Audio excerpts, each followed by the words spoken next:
Hello viewers, I Sahil welcome back to my YouTube channel. And इस channel के ऊपर हम केमिस्ट्री के बेसिक कंसेप्ट्स को बड़े डिटेल में पढ़ते हैं। और हमने पिछली वीडियो के अंदर पढ़ा था क्वांटम नंबर्स के बारे में। प्रिंसिपल क्वांटम नंबर को हमने बड़े डिटेल में पढ़ा था।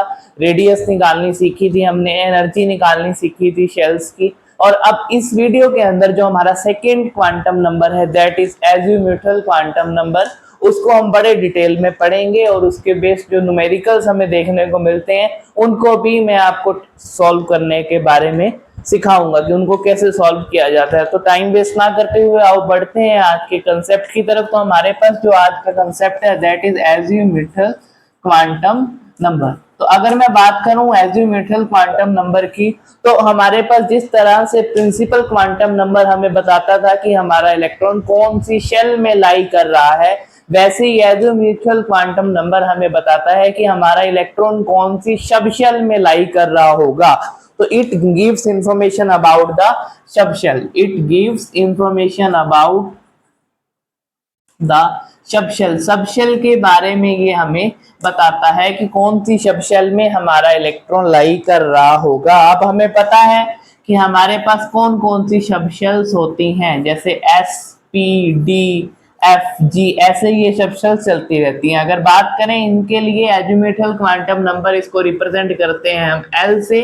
और एल की वैल्यू डिफरेंट डिफरेंट सबशेल्स के लिए एल की वैल्यू क्या होती है, डिफरेंट होती है। तो हमारे पास एस के लिए एल की वैल्यू जो होती है वो 0 होती है, पी के लिए 1, डी के लिए 2, एफ के लिए 3 एंड उसके बाद 4 एंड ऐसे ऐसे जैसे जैसे सबशेल चलती रहेंगी एल की वैल्यू भी हमारे पास चलती रहेगी। इससे हम ये प्रेडिक्ट कर सकते हैं कि कौन सा ऑर्बिटल होगा और कौन सा नहीं होगा। फॉर एग्जाम्पल अगर मैं बात बताऊं आपको, एक तो हमारे पास एल की जो वैल्यू होती है वो वेरी करती है ऑलवेज फ्रॉम 0 to n-1। ये हमें याद रखना पड़ेगा कि जो L की वैल्यू है वो वेरी करती है फ्रॉम 0 to n-1। अब n यहाँ पे हमारे पास है शेल का नंबर। फॉर एग्जाम्पल अब देखते हैं क्वेश्चन के थ्रू, हमारे पास अगर n की वैल्यू यहाँ पे 2 गिवन है हमें, तो हमारे पास L की वैल्यू कहां से कहां तक वेरी करेगी, L की वैल्यू 0 से लेकर n-1 यानी 2-1। L की वैल्यू जो होगी 0 और 1 के बीच में वेरी करेगी। तो अगर मैं बात करूं सेकेंड शेल में कितनी सबशेल्स प्रेजेंट होती है, तो हमारे पास क्या होता है, अब शेल हमारे पास सेकेंड है, उसमें हमने देखना है कौन कौन सी सबशेल प्रेजेंट है। तो आपने सुना होगा कि सेकेंड शेल में हमारे पास 2s और 2p होता है। अगर आपके मन में क्वेश्चन आ जाए कि सर, तो अगर आपसे कोई पूछ ले कि यहाँ पे 2d क्यों आया, जैसे हमारे पास 0 और 1 है तो 0s के लिए और p के लिए, तो अब इस पे हमारे पास l की वैल्यू जो है 2 हो ही नहीं सकती है, तो d वाली जो सबशेल है सेकंड के लिए पॉसिबल नहीं होगी। ऐसे ही अगर हम निकालना चाहें 3 के लिए, f वाली क्यों नहीं होती, तो हमने पढ़ा है कि जो l की वैल्यू कहां से कहां तक वेरी करेगी। अब यहाँ पे n की वैल्यू हमारे पास 3 है, तो L की वैल्यू कहां से कहां तक वेरी करेगी, 0 से लेके n-1 तक। अब हमारे पास यहाँ पे 0 हो गई वैल्यू और 3-1 इक्वल्स 2, तो 0 और 2 हमारे पास आ गया। मतलब कि क्या वैल्यू हो सकती है, 0, 1 एंड 2। मतलब कि यहाँ पे हमारे पास 3s हो सकता है, 3p हो सकता है, 3d हो सकता है, बट 3 वैल्यू नहीं हो सकती। मतलब हमारे पास 3f वाला केस यहाँ पे भी नहीं होगा। तो ऐसे हम पता कर सकते हैं कि हमारे पास कौन सी जो ऑर्बिटल है वो एग्जिस्ट कर रहा होगा और कौन सा नहीं कर रहा होगा। ठीक है जी, तो बढ़ते हैं नेक्स्ट कंसेप्ट की तरफ। हमारे पास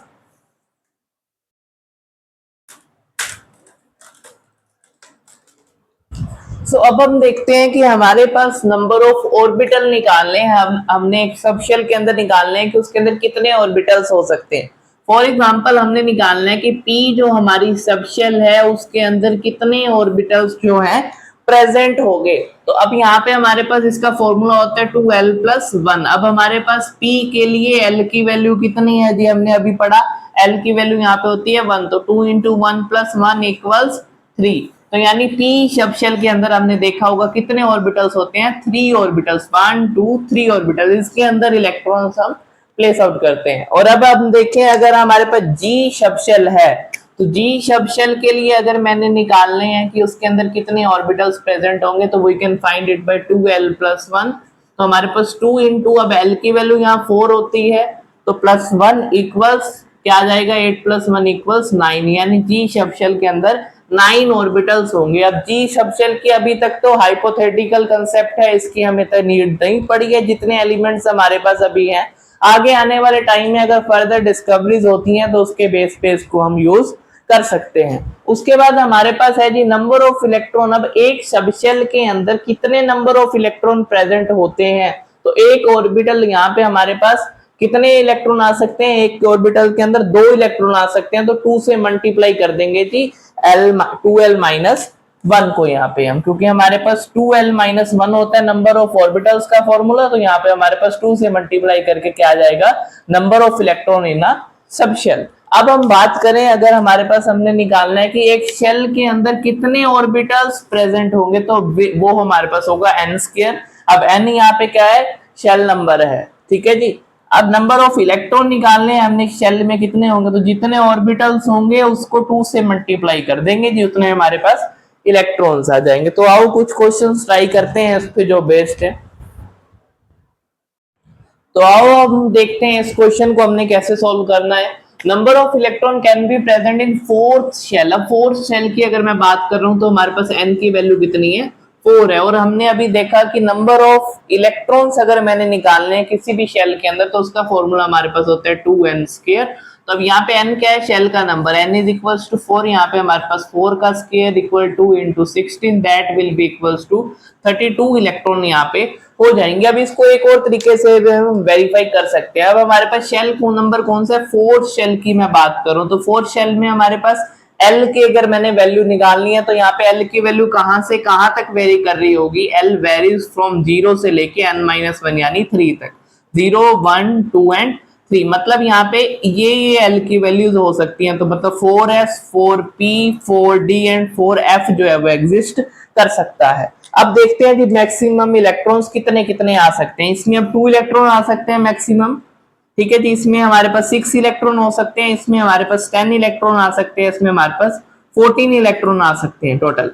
तो अब इनका सम करके देखोगे तो हमारे पास 32 इलेक्ट्रॉन आ जाएगा। अगर बात करें हम नेक्स्ट, हमारे पास इसी में जो पार्ट दिया हुआ है कि 4d सबशेल के अंदर कितने इलेक्ट्रॉन्स होते हैं, तो 4d सबशेल मतलब कि यहाँ पे L की वैल्यू कितनी है, 2 दी हुई है जी। तो अब हमने सबशेल में इलेक्ट्रॉन निकालने हैं, तो उसके लिए हमने फॉर्मूला देखा था 2 इंटू 2l+1। तो हमारे पास 2 इंटू यहाँ पे 4 हो जाएगा, 4+1 यहाँ पे इलेक्ट्रॉन्स आ जाएंगे हमारे पास 10 इलेक्ट्रॉन्स जो हमारे पास हैं 4d सबशेल के अंदर प्रेजेंट हो सकते हैं। वैसे भी हमने यहाँ निकाल ही लिया था कि 10 इलेक्ट्रॉन्स होंगे। तो इस तरह से हम इस क्वेश्चन को सॉल्व कर सकते हैं। तो देखते हैं क्वेश्चन, इसी तरह से और क्वेश्चन ट्राई करते हैं, और उसके बाद हमारा जो नेक्स्ट क्वांटम नंबर है उसको हम नेक्स्ट वीडियो के अंदर पढ़ेंगे। तो आओ देखते हैं इस क्वेश्चन में हमने क्या करना है। यहाँ पे दिया हुआ है कि नंबर ऑफ इलेक्ट्रॉन्स निकालने हैं, अगर उसकी जितनी भी सबशेल्स हैं फिल्ड हैं, कंडीशन हमें गिवन है n+1 L is equals to 6। तो अब n प्लस L इक्वल 6 कब कब हो सकता है, जब हमारे पास 6 + 0 इक्वल्स, ऐसे हो सकता है जी n की वैल्यू 6 हो, L 0 हो, तब भी हो सकता है, ठीक है जी। अगर देखें आगे तो हम अब भी हमारे पास पॉसिबिलिटी है। अब अगर आगे देखें 4 + 2 भी हमारे पास पॉसिबल है, 3 + 3 भी हमारे पास पॉसिबल है कि नहीं है, हम चेक करते हैं जी। देखो अब हमारे पास 6, 0, तो हमारे पास ये कौन सी शेल की बात कर रहे हैं, 6s, क्योंकि यहाँ पे L की वैल्यू 0 आ गई है, ठीक है जी। अब यहाँ पे देखें तो 5, ये हमारे पास P की बात की जा रही है, यहाँ पे हमारे पास 4D की बात की जा रही है, और यहाँ पे हमारे पास 3F की बात की जा रही है। अब देखते हैं जी हमारे पास 3F जो शेल होती है क्या वो एग्जिस्ट करती है, तो 3F जो हमारे पास है वो एग्जिस्ट नहीं करती है, वी नो इट, ठीक है जी। तो क्यों नहीं करती है, उसका एक सिंपल सा रीजन आप ये याद रखिए कि जो हमारे पास N और L है वो कभी भी इक्वल नहीं हो सकता, ये दोनों वैल्यू कभी भी सेम नहीं हो सकती। L से हमेशा जो हमारे पास एक कम ही मिलेगा, ठीक है जी। L की वैल्यू n-1 तक ही हमारे पास मिल सकती है, तो हमारे पास ये शेल एग्जिस्ट ही नहीं करेगी। अब S में कितने इलेक्ट्रॉन आ सकते हैं, 2 इलेक्ट्रॉन आ सकते हैं, P में हमारे पास 6 इलेक्ट्रॉन आ सकते हैं, और D में हमारे पास 10 इलेक्ट्रॉन आ सकते हैं। अगर इसका मैं सम करूं तो हमारे पास कितने इलेक्ट्रॉन आ गए, 18 इलेक्ट्रॉन जो हमारे पास यहाँ पे प्रेजेंट होंगे। ऐसे ही हम फाइंड आउट कर सकते हैं n प्लस एल इक्वल्स 7 का। ये आप खुद से करके देखिएगा। और यहाँ पे हमारा जो एजिम्यूथल क्वांटम नंबर का कॉन्सेप्ट है वो कंप्लीटली खत्म होता है। और नेक्स्ट वीडियो के अंदर हम पढ़ेंगे जो मैग्नेटिक हमारा क्वांटम नंबर है उसको, और साथ ही में आपको मैं स्पिन क्वांटम नंबर भी करवा दूंगा। तो मिलते हैं नेक्स्ट वीडियो के अंदर, तब तक के लिए पढ़ते रहें। All the best, thank you.